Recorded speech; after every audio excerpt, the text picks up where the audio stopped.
you want to share what you have to say. I'll say what I want to say, and if the consequence of that is losing money, so be it. Okay. Elon Musk has finally addressed the Epstein files, and the backlash exploded instantly. Because this story is not just about one billionaire appearing in old documents, it's about the contradiction at the center of the scandal. For years, Musk said Jeffrey Epstein kept trying to get him to the island and that he refused. But newly released emails show a far more casual, familiar tone than many people expected. And now the internet is asking one question: what exactly did Elon know?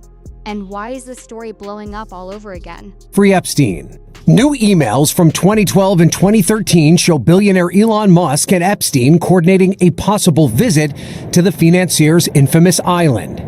Musk asks when the Wildest Party will be. In another exchange, Epstein telling Musk there is always space for you and says he will send a heli for him. It's not clear if Musk ever visited the island. The newly released documents include emails from 2012 and 2013 between Musk and Epstein. In one message, Musk asked what day or night would be the wildest party on the island. In another, he asked whether there was a good time to visit while he was near the British Virgin Islands and St. Bart's. That language is exactly why this story exploded. But there's one crucial point. Many viral videos leave out.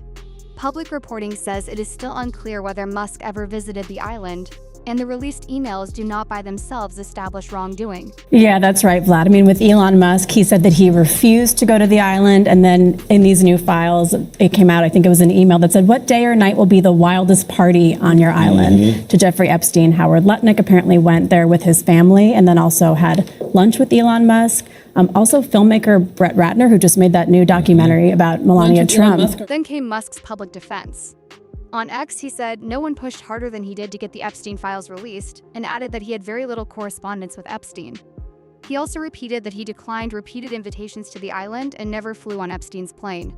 That response instantly split the audience in two. Supporters saw a smear campaign. Critics saw a denial crashing into emails that sounded a lot more friendly than distant. And that tension is what turned a document release into a full-scale online firestorm.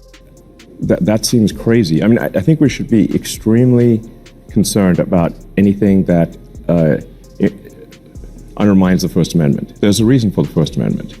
The First Amendment is because people came from countries where they could not speak freely, and where saying certain things would get you thrown into prison. And they were like, well, we don't want that here. What makes this story so combustible is not a proven crime in the emails. It's the gap between public image and private tone. Musk has built a reputation as someone who wants everything exposed, everything transparent, everything out in the open.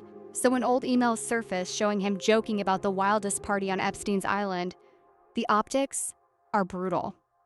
Still, this is where a lot of channels go too far. Being named in the files is not the same as being accused of wrongdoing. Time, BBC, and NBC all note that there is no public indication in the released emails of criminal conduct by Musk, and that whether he ever actually went remains unclear. That distinction matters. Musk's name has popped up in prior releases, including from the House Oversight Committee's release from the Epstein estate. He did not respond to NBC News' request for comment, but previously called Epstein a cretin and said he never advised him. Musk told Vanity Fair that Epstein tried repeatedly to get him to his island, but he declined. So did Elon Musk break his silence? Absolutely. But he didn't shut the story down. He made it bigger. Because now the debate is no longer just about whether his name appears in the files.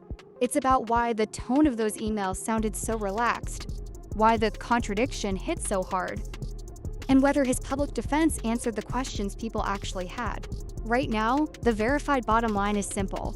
Musk acknowledged limited correspondence, denied visiting the island, and said the emails are being used to smear him.